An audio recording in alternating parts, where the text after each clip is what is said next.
అంటే దేవుడు వచ్చిన ప్రతి ఒక్కరు జాతకాలు చెప్తారా? రోగాలు వచ్చిన వాళ్ళను వాళ్ళని వీళ్ళని మంచిగా చేస్తారా? అది అందరికి ఉంటుంది. అది ఒక్కరు అని అంటే అందులో కూడా గురుస్థానం అనేది ఎందుకు అంటున్నాం? ఇప్పుడు వాళ్ళు చెప్పి మేము వాళ్ళు ఈక్వల్ అంటే కాదు కదా. ఇక్కడ 30 ఏండ్ల సర్వీసు, 30 ఏండ్ల నుంచి ఉన్న ఫీల్డ్ వేరు, 3 నెలలు 3 ఏండ్ల వాళ్ళది వేరు ఉంటుంది కదా. మాకున్నన్ని శక్తులు వాళ్ళకి ఎందుకు ఉంటాయి? మాకు తెలిసినన్ని మంచి చెడ్డ పనులు వాళ్ళకి ఎట్లా తెలుస్తాయి?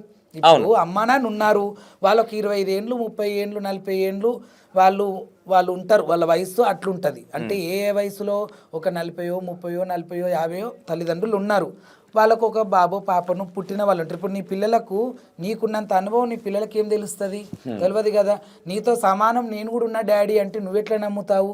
కాబట్టి చిన్నవాళ్ళు అవుతారు, పెద్దవాళ్ళు అవుతారు. తల్లిదండ్రులకు ఉన్నంత అనుభవం పిల్లలకు ఉండదు. వాళ్ళు పిల్లలే.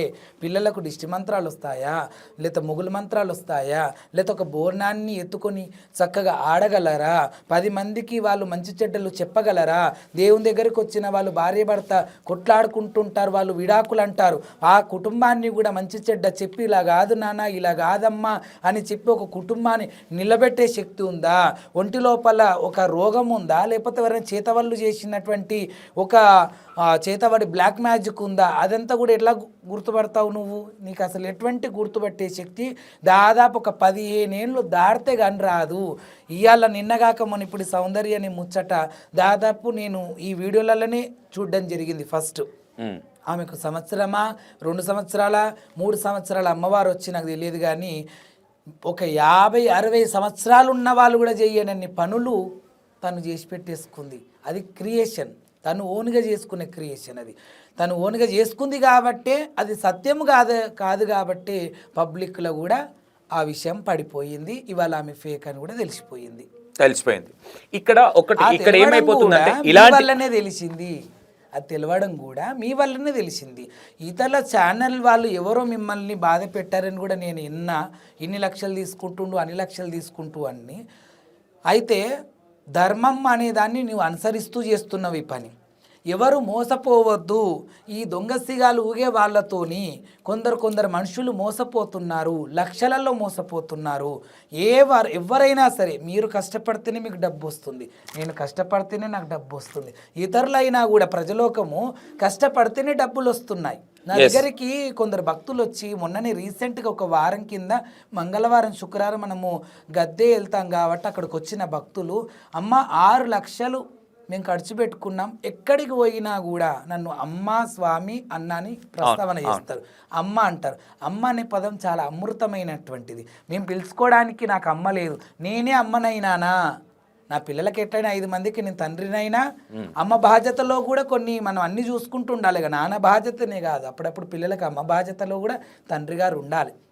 అలా నేను చీరగట్టినప్పుడే నేను జగదాంబ అవతారంలో ఊహించుకొని నేను ఒక అమ్మవారి అవతారం ఎత్తినందుకు కూడా చాలా అదృష్టంగా భావిస్తాను నేను ఈ అవతారాన్ని. కాబట్టి ఈ అవతారాన్ని కూడా నేను చాలా విలువ ఉంచిన. నేను ఏంటి, ఆ చీర బోనం ఉన్నంత వరకే, ఆ బోనం అయిపోయిన మరుక్షణమే, నా రూమ్కి వచ్చిన మరుక్షణమే నేను తీసేయడం జరుగుతుంది. కొంతమంది పొద్దుగాలెప్పుడో లేచినప్పుడు చీర ధరిస్తే అది మళ్ళీ పండే రాత్రి దాకా కూడా చీర తీయరు. ఎందుకంటే ఆ గౌరవం ఆ 24 గంటల ఆ రూపంలో ఉంటే విలువ గౌరవాలు ఉండవు. అమ్మ గౌరవం ఏంటంటే ఆమె రూపంలో ఉన్నంత వరకే ఆ గౌరవం అందుతుంది. తర్వాత అమ్మ వెళ్ళిపోయినాక మళ్ళీ మేము నార్మల్ మనుషులమే కదా, కాబట్టి అలా గౌరవాన్ని అందుకుంటూ మేము ఇలా ముందు కొనసాగుతున్నాం. అన్నము ఉడికిందా అని మొత్తం పిసికి చూడం, ఒక మెతుకు చూస్తాం. అలాగా మీకు సమయం పడుతుండొచ్చు. ఒక మంచి వ్యక్తిని దొరకబట్టేదాకా మీకు సమయం పడుతుండొచ్చు. ఒక మంచి వ్యక్తి దొరికేదాకా సమయం పడుతుంది. ఒక మంచి వ్యక్తిని గురువులు ఎవరో మంచి వ్యక్తుల్ని మీరు నిర్ధారణ చేసుకొని వాళ్ళ దగ్గరికి వెళ్ళి వాళ్ళ దగ్గర మంచిగా ఏదాకా చూపించుకోమని చెప్తున్నా. కానీ ఎందుకు చెప్తున్నా అంటే రకరకాలుగా తిరుగుతూ మీ డబ్బు మొత్తం ఖర్చులు చేసుకుంటున్నారు. అలాగే మానవ సేవే మాధవ సేవ కాబట్టి అలా మీ అందరికీ కూడా ప్రజలోకానికి సంతోష్ గారు హెల్ప్ఫుల్గా ఉంటున్నారు. దొంగ శివశక్తులు ఎవరు ఉన్నారో, ఎవరు నటిస్తారో వాళ్ళందరినీ ముందుకు తెచ్చే పని పెట్టుకున్నాడు. ఇక మీద ఇది ప్రారంభం. సౌందర్యతోనే కాకుండా ఎవరు విగ్రహాలు వెళ్ళినాయి అన్నా అది ఆంధ్ర కానీ తెలంగాణ కానీ దయచేసి మీరు ప్రజలోకానికి హెల్ప్ఫుల్గా ఉన్నారు కాబట్టి నేను కూడా రిక్వెస్ట్ చేస్తున్నా, మా అన్నగా మా తమ్మునిగా నేను మిమ్మల్ని రిక్వెస్ట్ చేస్తున్నా.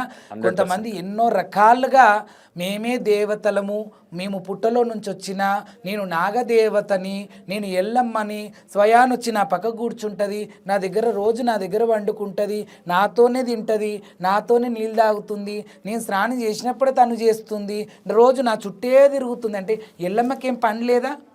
ఆమె ఎవరు? 14 భువనాలకు అధిపతి జగన్మాత. శంకరుడు కూడా కాదు ఇక్కడ. శ్రీలోక చెంచానుని శ్రీచక్రవాసని శ్రీ కనకదుర్గాదేవి 18 హస్తాల భుజాధారి సింహవాహిని. ఆ తల్లికే ఉగ్రం వచ్చినప్పుడు కాళ్ళ కింద ఉన్నాడు ఆయన. అంత జగన్మాతతోనా మీరు పరాష్కారం ఆడుతున్నారు? అందుకే నేను ముందుకు వచ్చిన.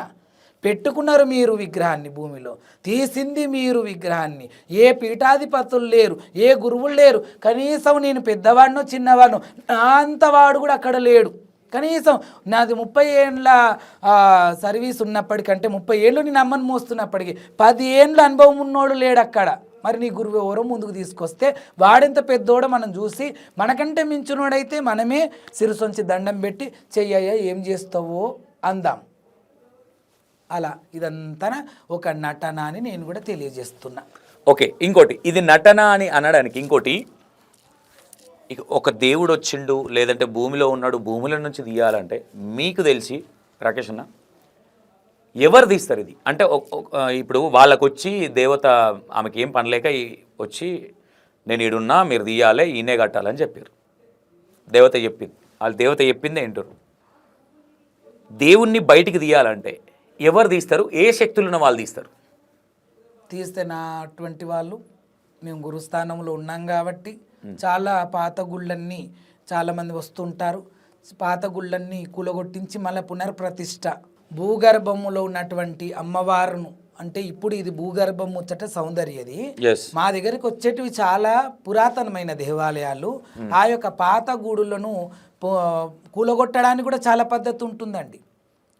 ఆ యొక్క దేవాలయాన్ని కూలగొట్టడానికి కూడా చాలా పద్ధతులు ఉంటాయి. మళ్ళీ అమ్మవారిని పునర్ప్రతిష్ఠ చేయడానికి కూడా చాలా పద్ధతులు ఉంటాయి. యజ్ఞ హోమ పూజ పునస్కారాలు అన్నీ ఉంటాయి. అలా చేస్తే మేము, లేకపోతే నాకంటే మించిన శివగణాదులు, లేకపోతే ఒక పెద్ద బ్రాహ్మణులు ఉంటారు కదా, అనుభవం చెప్తా నేను, అది కూడా చెప్తా. 20, 30, 40 ఏళ్ళు, ఒక 20 ఏళ్ళ సర్వీస్ ఉన్నటువంటి బ్రాహ్మణులు, అనుభవస్తులు, వాళ్ళ వేద మంత్రాలు లేనిది అమ్మవార్లు ఇవ్వది. అదొకటి. పూర్వకాలంలో, ఇప్పుడు ఈ కాలంలో బొడ్రాయి లేవాలన్నా, బొడ్రాయి కూర్చోవాలన్నా, అమ్మవారిని లేపాలన్నా, అమ్మవారిని ప్రతిష్ఠ చేయాలన్నా బ్రాహ్మణులే చేస్తున్నారు ఇప్పుడు. కానీ పూర్వకాలంన ఆ ఊళ్ళున్న దండి మంత్రగాడు, బైండ్లోళ్ళు, ఒగ్గు పూజారులు, పంబాలోలని ఉంటారు, వాళ్ళు తీస్తురు. అయితే ఇక్కడ ఎవరు తీసిర్రు అమ్మవారిని, ఎవరు గంగాజలంలో పెట్టిర్రు అనేది మనకు తెలియదు, ఎటువంటి రుజువులు లేవు. మీరు వెళ్తున్నారు కాబట్టి ఆ విషయం మీకు తెలుసు. కానీ ఇక్కడ తీయాల్సింది మాత్రం అనుభవం ఉన్న వాళ్ళు, బైండ్లోళ్ళు, ఒగ్గు పూజారులు వాళ్ళు, లేదంటే పండితులు, లేదంటే మా అటువంటి గురువులు. ఓకే, నిజంగానే దేవుడు వెళ్ళిండు అనుకుందాం. దేవుడు సరే వెళ్ళిండు, దేవుని నళ్ళకే తీయకముందే నువ్వు బీస్మిట్ ఎట్లా?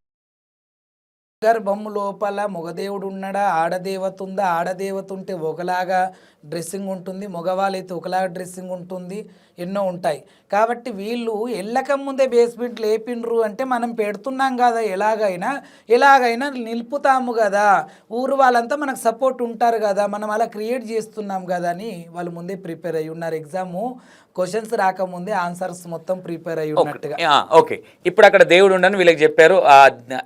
ఎవరైతే పూజారి ఆవిడ వచ్చిందో, ఒక పెద్ద ఆవిడ, వాస్తవంగా ఆవిడకి ఏం తెలియదు మీన్స్ ఆమె డైరెక్ట్గా నాతో మాట్లాడింది. ఆవిడ చెప్పేది ఏంటంటే, వాళ్ళ పాప సరిగ్గా లేనప్పుడు ఏదో సంథింగ్ చేసినప్పుడు నా దగ్గర తీసుకొచ్చారు, నాకు తోచింది నేను చేసిన అని చెప్పింది. చేసిన తర్వాత మళ్ళీ మా బిడ్డ రాత్రి అంతా లేచి 1 గంటకు లేచిపోతుంది, అది ఇది అని చెప్పేసి కారు తీసుకొని డైరెక్ట్గా ఇంటికి వచ్చినట్ట. ఈమెకెట్లా పరిచయం అంటే, ఎవరైతే సౌందర్య వల్ల నాన్న అమ్మమ్మల తండ ఎవరైతే ఈ విగ్రహాన్ని తీసిందో ఆ అమ్మ వాళ్ళ ఊరు పక్కన వీళ్ళ తండ అనమాట. అట్లా పరిచయం వీళ్ళకి. ఓకే, వస్తున్నాడు కదా ఏందని ఈవిడ ఏం చేసిందంటే వాళ్ళ ఆయనని తీసుకొని వెళ్ళిపోయారు. వీళ్ళు గౌన్లోళ్ళు. ఓకే ఆమెకి ఎల్లమ్మ దేవుడు వస్తాడు, ఆమెకు గుడి ఉంది. ఓకే ఆడ పోయి నేను కూర్చున్నా, నాకు ఒక గుడిలో కూర్చున్న ఫీలింగ్ వచ్చింది అక్కడ. ఓకే అక్కడ కూర్చుంటే అంటే ఇప్పుడు ఇక్కడ కూర్చున్నాం, ఇది స్టూడియోనే.